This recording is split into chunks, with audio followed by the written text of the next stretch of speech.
Pemerintah Kota Palembang bersama dengan masyarakat melaksanakan kegiatan gotong royong di kawasan Jalan Nurdin Panji, Kelurahan Kebun Bunga, Kecamatan Sukarami.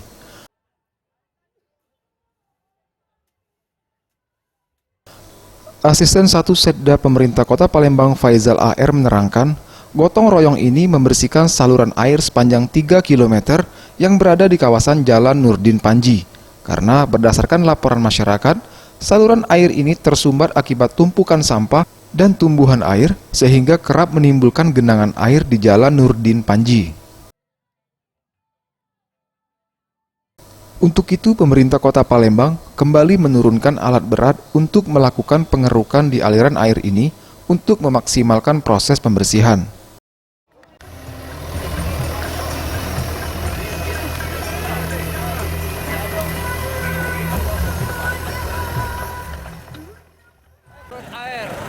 Karena saluran air ini yang tersumbat, kalau bahasa Palembang bundu, akibatnya apa? Air tidak bisa mengalir.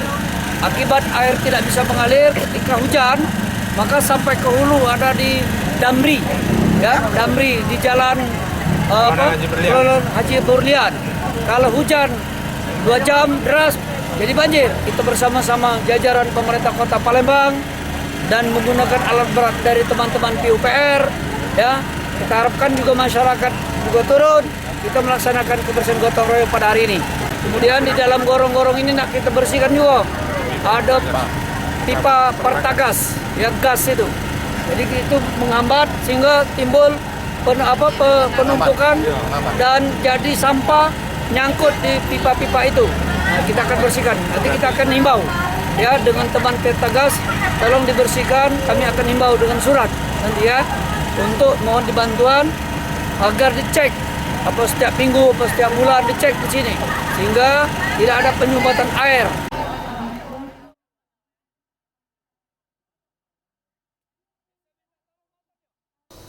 Tim Liputan Sriwijaya TV.